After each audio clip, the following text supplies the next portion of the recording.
Welcome everyone to my channel. My name is Perry and my channel is Perry FPII. I'm excited to present to you tonight on this new video, which I'm hoping is going to be quite thought-provoking and generate some good, healthy dialogue and debates. And as you can already see from the title, what I want to go through with you guys is a whole new perspective of how to look at covered call ETFs. Basically, what we're going to do is consider the idea that a covered call ETF should be treated as an annuity, not as an investment, but actually an income asset. So before you really start dropping your jaws, I would like to go through all the components of it and tell you why I think this might be a good idea for us to all look at. All right, so without further ado, let's get started. And again, before I get started, I want to make sure that I do a notice to all you viewers. I'm not a licensed or trained financial or investment expert. So again, I'm just a retail investor that has a passion for investing, and I'm just basically sharing some of my thoughts and ideas on my own journey. So as such, don't take anything that's in this video content, thoughts or opinions as any financial advice. And please do your own research and seek professional or investment advice from a certified expert before investing. This content is for fun and entertainment, and I really hope that it educates and entertains you. And again, before we start again, I'm a new YouTube channel creator and content creator. These videos do take a lot of time and effort to create. So if you do find these videos and the content actually interesting and want to see some more, I would really appreciate if you go down and press the button to subscribe. It helps me out and hopefully helps you out when you get to see more of my videos in the future. All right, so let's get started. So I want to start again with an agenda so that we just sort of know what I'm going to be talking about. First, it's going to be an introduction of the whole concept that I'm talking about. Then it'll be what is an annuity, because many of us may not know what an annuity is, much less me being able to say it. And then how can covered call ETFs be considered as an annuity? And then some of the benefits of the idea of a covered call annuity income portfolio. So what would be the benefits if we actually did look at this perspective and adopt it? Then finally, I want to show how my portfolio and strategy has already adopted this concept, and then followed up by some conclusions. So let's get started with the introduction. So since covered call ETFs started growing in popularity, there's been this ongoing polarizing debates, as many of you might already know, about what their real value is, and most importantly, their long-term sustainability. There's a lot of doubt in the community, and rightly so, because when you see yields of 20, 30, 40%, which just seems to boggle a lot of the minds of a lot of us, even the ones that actually believe in covered call ETFs. It's almost too good to be true, even though we've shown that it is true, but it still does scare and have doubts by some of the other people that still don't believe that it's true. And if it is, it's, there's always some kind of black magic going on. But at the end of the day, I think by looking at things in a different way, we might be able to have a better idea of what covered call ETFs are.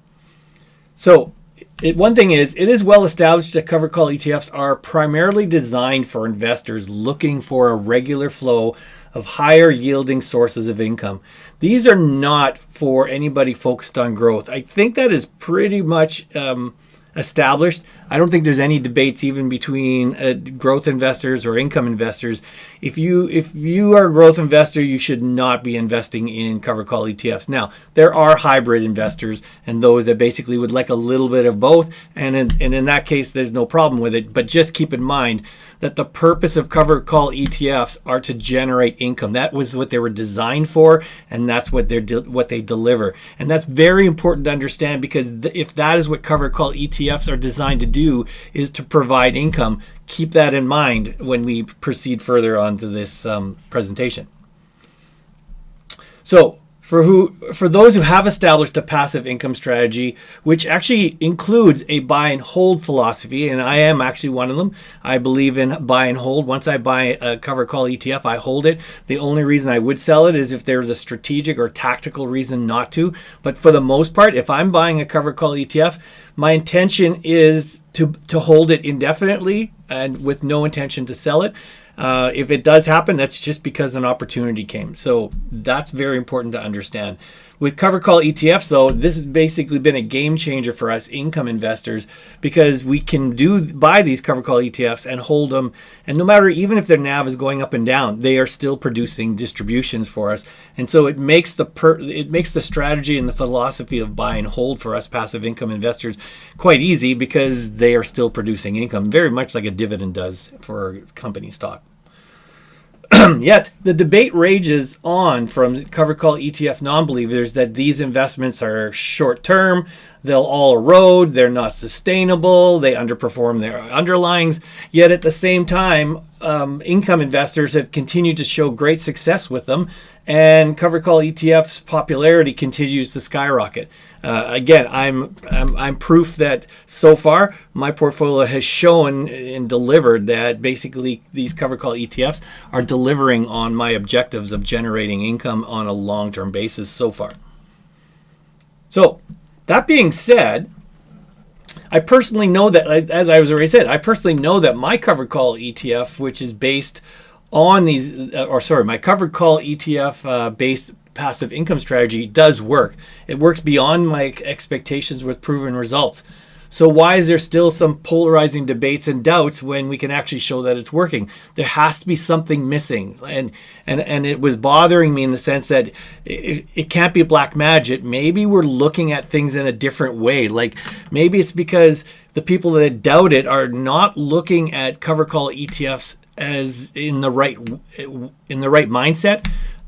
Whereas many of us are seeing it in the right mindset, but we haven't even really realized why we believe in it.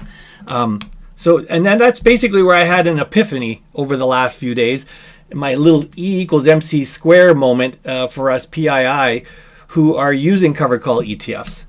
And that is like, wow, I get it now. When I started talking about this to myself for the last few days, I was like, okay, now everything started, the world is becoming a lot clearer now. So let's look at this. Just maybe everyone is looking at covered call ETFs in a completely the wrong light. And that is why there's so much debate. So let me ask this. What if we all don't look at covered call ETFs as underperforming, non-sustained investments, but instead, why don't we look at them as covered calls are a special type of self-funded annuity? And I will talk about what an annuity is, but if you look at a covered call ETF as a special kind of annuity, or another form of an annuity, maybe this makes a lot more sense. By looking back at covered call ETFs as self-funded, or by looking at covered call ETFs as self-funded, never-ending annuities, it now would quell a lot of debate about how they compare against other investments. And we'll go into detail why I believe that. So again, we're going to walk through this concept and basically a philosophy that I've already adopted myself without even knowing it. And we'll talk about that too. So let's first talk about what's an annuity, because a lot of us don't know. I have to admit, I barely knew what it was myself. I knew generally what it was, but for the purposes of this discussion, we're going to talk about what basically is an annuity. So this is what I've been saying here. So here's what the description at a very high level is of an annuity. An annuity is a written contract, typically between you and a life insurance company, in which the insurance company makes a series of regular spaced payments to you in return for premiums that you have paid them. So basically, to give you an example, so if you give them basically $100,000, and it's what they refer to as an immediate annuity, it's a type of annuity. But for $100,000, you purchase this at age 65, you might get around $500 to $700 a month for the rest of your life. The rates vary by provider, by interest rates, and there's also different features like survivor benefits and inflation protection.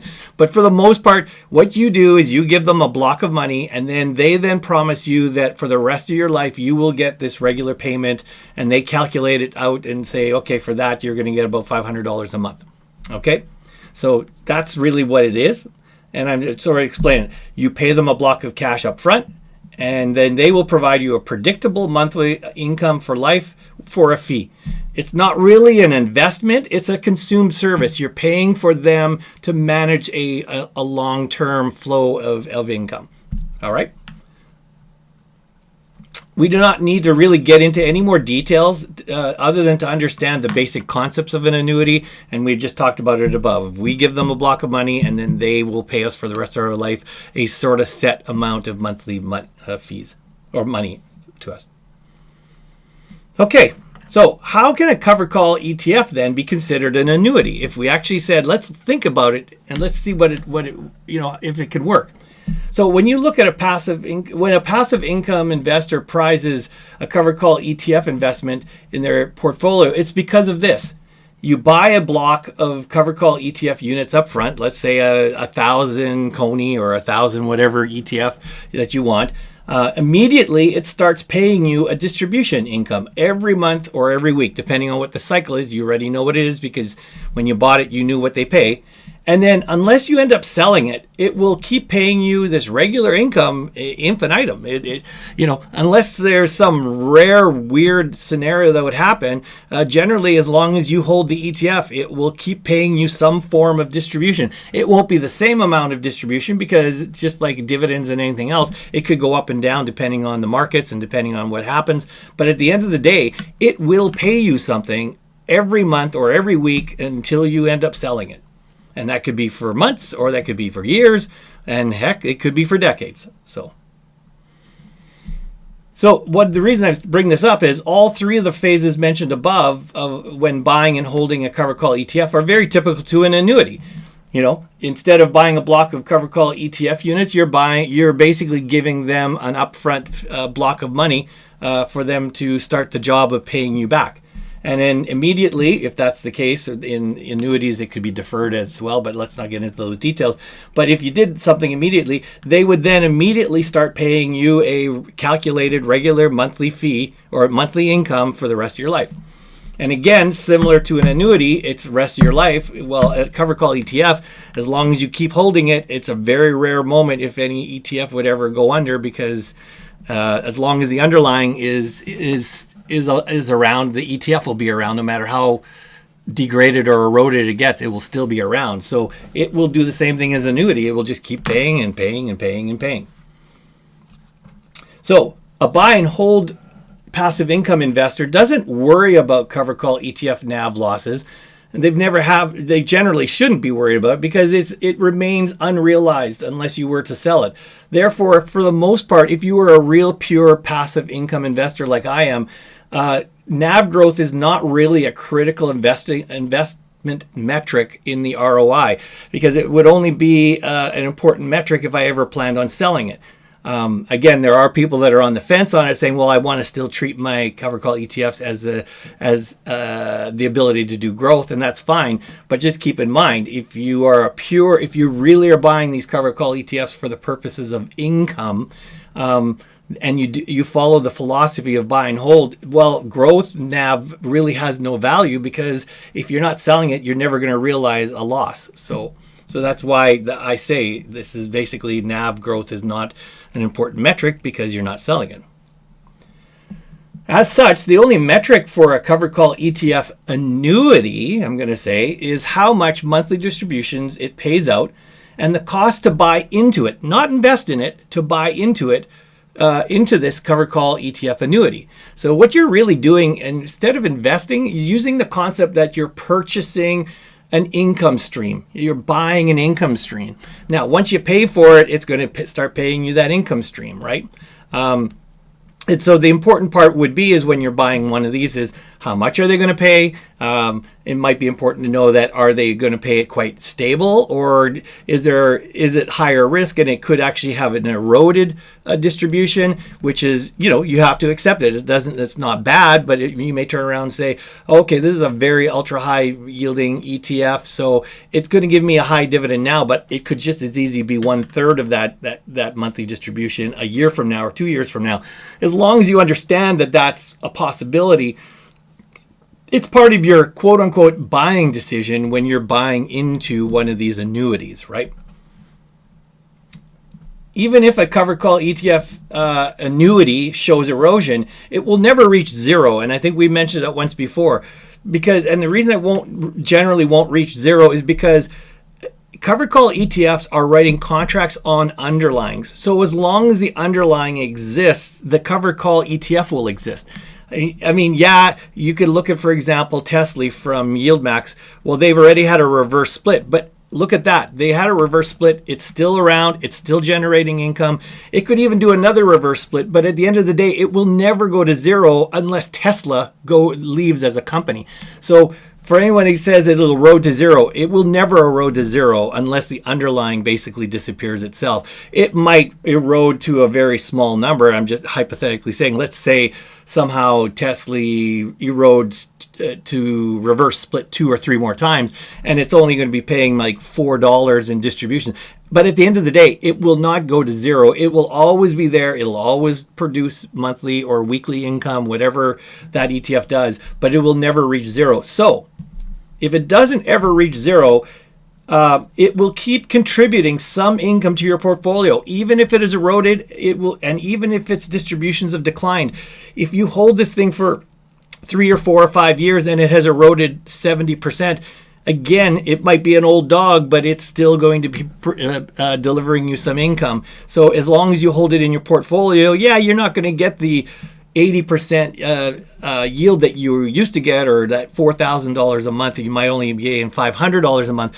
But remember, you are still getting money from this asset, no matter how much it erodes. So the concept of saying, oh, if it erodes, now you really don't, when you're considering this covered call ETF to be an annuity, you don't have to worry about it eroding, because you just already accepted the fact that there's a chance that any one of the ETFs you have in your portfolio, these annuities, some of them might erode and some of them might actually grow, and some of them might stay the same for 4 or 5 or 6 years or hold their own NAV. So the idea would be is that you're building a collection of these annuities, and each one of them could either pay you more or pay you less. But the good part is, by knowing that if you look at it as an annuity, you're always knowing that every time you add another quote unquote covered call ETF annuity into your portfolio, you've added another income source to the overall portfolio income for the month. Okay? So with that being said, what are some of the benefits of covered call ETF annuity income in an income portfolio? So if we were to embrace the concept that covered call ETFs are just income generating annuities, so just change your mindset completely and say, hey, I totally understand what you have. So let's just say you believe that a covered call ETF is nothing more than an income generating annuity in your passive income portfolio. Then issues will start fading away and portfolio management will actually become less stressful. So let's go through some of the benefits if you actually look at your portfolio, your covered call ETFs in your portfolio as annuities. So for one thing is, you are buying more perpetual income into your income generating portfolio. You hold all your covered call ETF annuities indefinitely. They will always then pay you some distributions. So the benefit is, as long as you hold them, they're going to always pay you something. Again, we said it might erode, but the nice thing is, if you consider the idea that you're buying a covered call ETF annuity, you know that when you put it into your portfolio, it will always keep paying you something until you ever decide to sell it. If you don't, then it'll always keep paying you. So as opposed to always thinking in the back of your mind, well, what happens if this and what happens if the NAV erodes? Well, if your plan is to use these as annuities, you're not going to sell them, so you're basically going to keep them forever, and you're going to let it just keep building you more income. If a covered call ETF annuity starts eroding with lower distributions, no biggie. We've already talked about it before. The nice thing is you're not going to sit there at night losing sleep because, oh yeah, my XYZ ETF is down 60% or whatever. You know what? If you look at it in perspective, is yeah, it's down 60%, but it's still producing me, $150 a month in distributions each month. So you don't look at the erosion because all you're looking at is it still paying me a monthly distribution? And the answer will be yes. It'll always be paying you a monthly distribution because there are no caveats on it paying. It has to pay every month or every week or whatever its schedule is. If you still have the nice thing, unlike an annuity, if you still have the freedom to sell any of these to trim some gains or to move residual value from even the ones that have become losers, and you say, you know what, it's not that I don't want to do the buy and hold strategy, but this guy is down 50%. If I use some of the proceeds from selling it, I could go buy a higher one. Well, you now have that freedom of moving, of selling these annuities, quote unquote, in your portfolio and moving them to something else. And that's the nice thing. Unlike the annuities in a real annuity, there are a lot of covered call ETFs, and we could look at some of the harvest ones that they're not stable and they're not down. They're positive. Some of them I've already had 80% gains on it, and I've actually had to trim off the gains, and then I use that to buy other ETF annuities. So that's some of the freedoms of actually having a covered call ETF annuity over an actual typical annuity, where you don't get that kind of freedom. You buy the contract, they pay you $500, and if you want to cancel it, you pay cancellation fees and whatever. So those real life annuities are a lot more restricted than if you actually look at a covered call ETF being an annuity. And since you're not holding these annuities for growth, there's no more issue and no more fear about it being a metric in ROI. Some of the big debates that always go on in the Blossom community as well as anywhere else on the YouTube channels is, oh, covered call ETFs, well, their ROI is not as good because they've generated a lot of income, but they don't have much growth. Well, because growth is not a factor when you're considering that these are actually paid for annuities, then basically that debate goes away and you don't have to worry about ROI, because the only part of ROI you care about is the income part of ROI and not the growth part, because again, you're buying these annuities forever and you should never have to realize a loss or a gain. Any net NAV loss in your portfolio, you consider it to be a covered call ETF maintenance cost. Now, what I'm trying to say there is if you look at the perspective at every covered call ETF in your portfolio is an annuity, then basically when you're going to buy more, even if some of the ETFs have dropped in their NAV value, for example, I'll use mine as an example, my portfolio's growth is minus 10%. So I basically am down about $190,000 or $200,000 on my portfolio. But if I look at it in the sense of that I have an income generating annuity portfolio, I look at that loss as just, it was part of the consumption cost of holding my annuities. So it's like water under the bridge. It's like, yeah, okay, it's lost. But at the end of the day, remember, the ones that are basically giving me that 10% loss are the ones that are still producing me income. And I'll go through that later on as examples. So you don't look at net loss or unrealized NAV loss as being an issue. You just look at it as it's just a cost of doing business. 7, since a covered call ETF annuity is not an investment, and I'm going to refer to it as, let's consider it not being an investment, but rather an upfront paid income source, the debate about covered call ETFs underperforming growth stocks disappears, because now you're comparing an investment to something that's more of an upfront paid income source. It's not actually an investment. It's an asset that produces income, and it may even have a consumption to it, and it may erode. You just sort of accepted it because you're like, yeah, okay, if this thing erodes, that's no big deal. But there's no reason to debate with a growth investor on which one is performing better ROI, because again, we've already said 2 points up earlier that since growth is not a factor as in my portfolio, then there's no way to compare my portfolio to somebody that's a growth investor, because I don't see it as being an investment. I look at it as being a collection of income generating annuities. And then 8, your strategy is then, so what I'm saying is your strategy is to keep using your excess generated income to keep buying more covered call ETF annuities. That'll generate more income in your portfolio. So now, every time if you're generating more income each month than you actually need to live on, you can basically now say, okay, I'm going to go buy more annuities. And again, the more annuities you put into your portfolio, your ETF annuities you put in your portfolio, the more income you're going to generate. Again, some of it might be eroding, so you might be putting in new ETF annuities to sort of offset maybe a few that have actually gone down in their monthly distributions. Or the other thing is you're just trying to make it go higher. You instead of making $2,000 a month, you want to now make $3,000 a month. So you're buying it either to counter some of the other older ETFs that have gone down, or you're doing it because you want to increase, or you want to do it for both reasons. But your strategy now becomes the fact that you just want to keep buying more covered call ETF annuities, because every time you buy a new one, it's a new source of income to your portfolio. Now, that being said, my portfolio and strategy already adopts this concept, and without even knowing it, it's already doing it. And I'm going to say others are doing it as well. Like if you look at anyone else that's following a strategy similar to mine, which I know a lot of you are, we're already doing it. But it's just a different perspective of how we're doing it.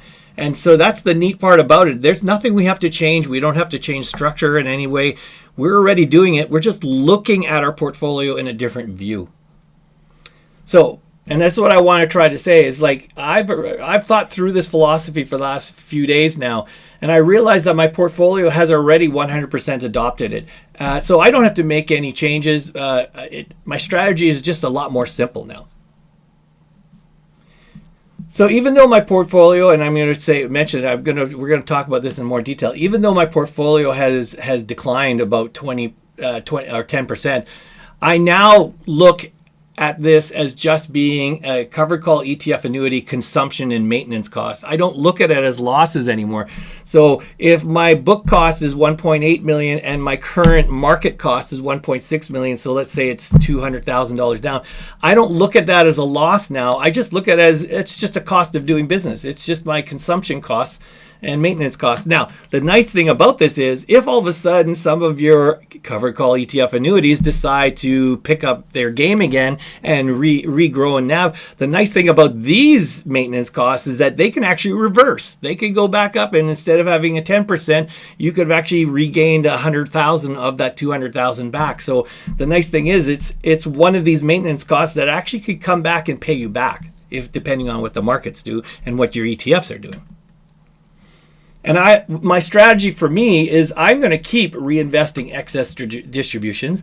I don't the stuff that I don't need to live on. So whatever I need to live on, I use it. And then if I have any excess, I'm going to basically buy more of these annuities or ETF annuities, so I could build up my inventory of more income generating covered call ETFs. So the idea is to just keep making it bigger and bigger and bigger. And again, I think I've said it several times, to either counter any ones that have eroded in their monthly distributions, or to actually grow my portfolio's income. And it really has. Like, I think I was mentioning it to somebody a few days ago.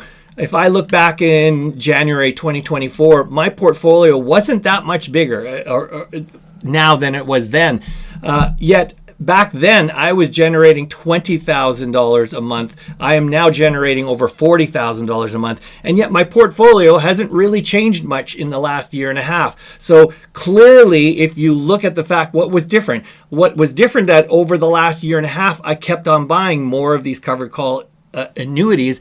So they were just adding more income to my portfolio without, even if the NAV itself has actually not really gone up or down. So it really validates the whole concept that covered call ETFs are more like annuities, and they are not like investments that should be compared against growth or dividend stocks.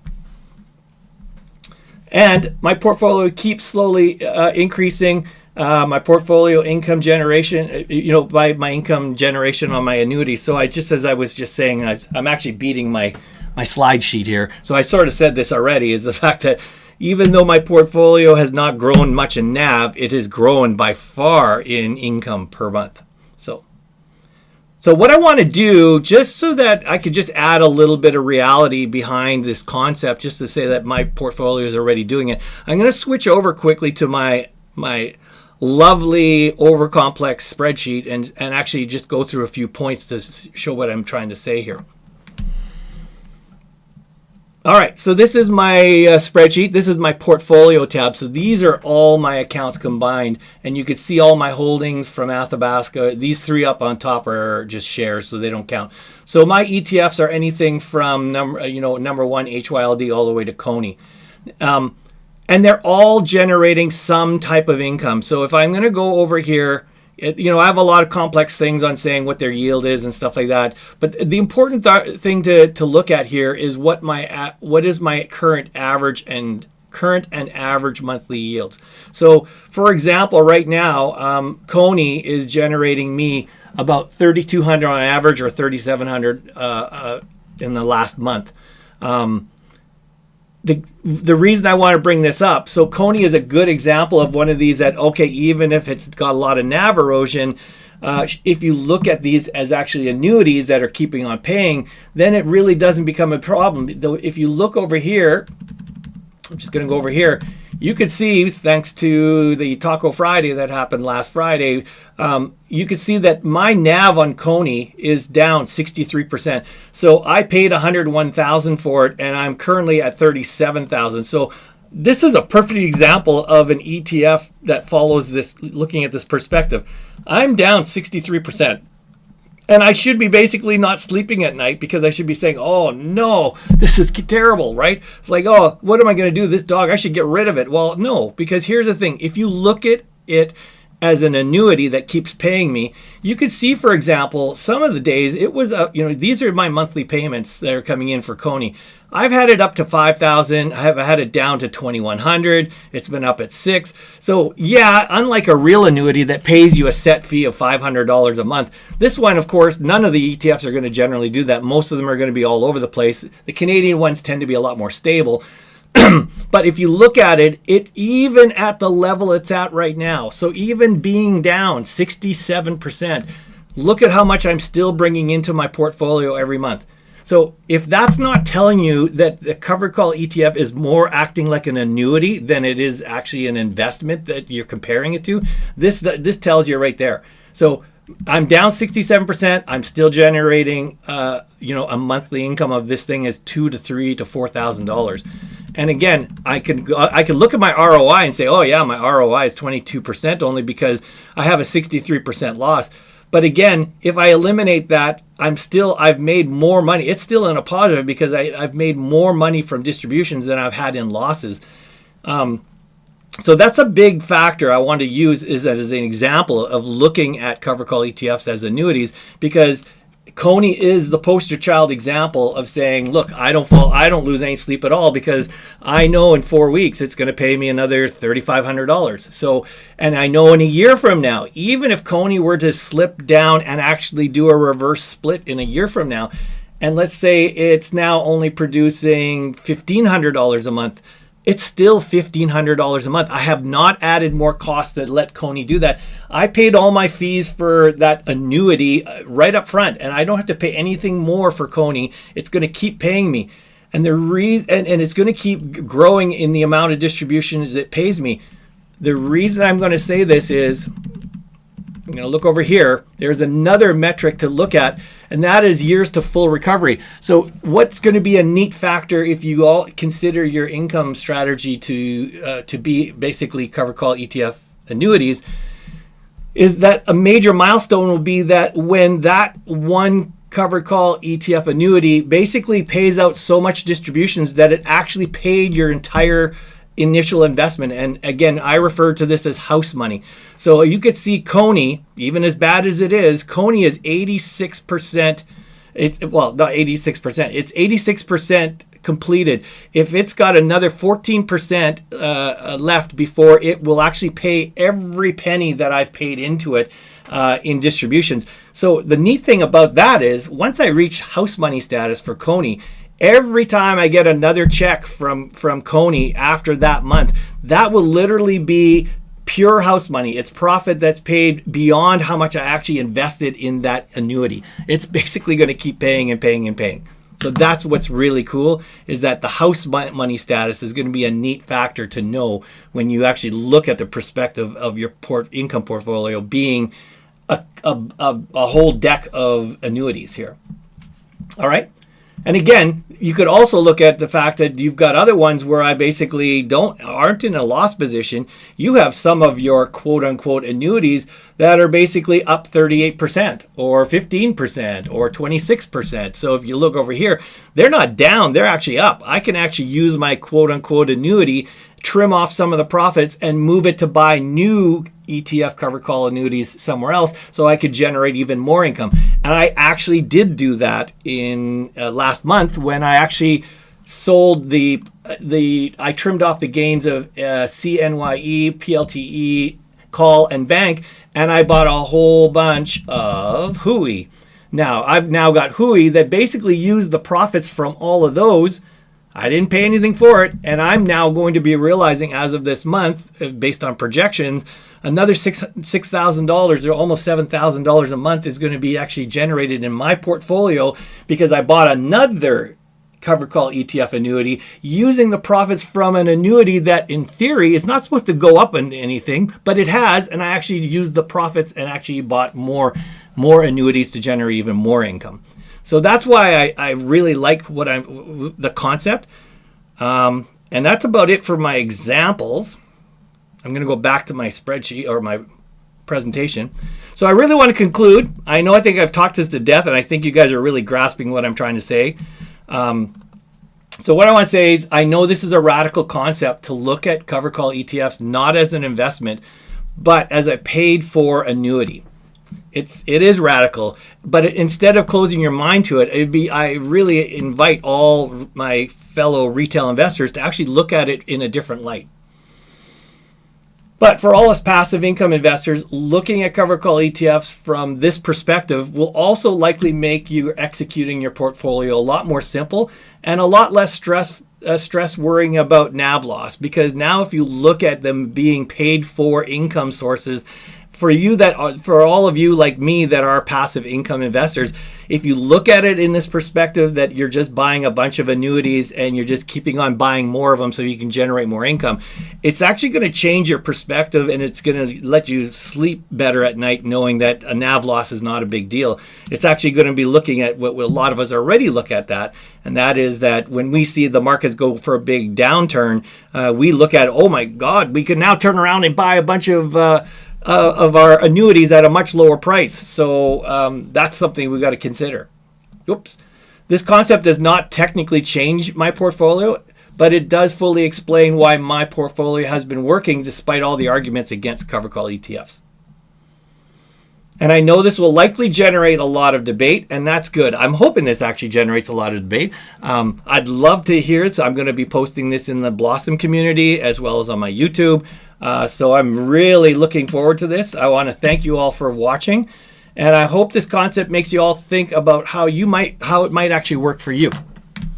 And without further ado, I want to thank you for joining my video and watching it. And until next time, happy investing.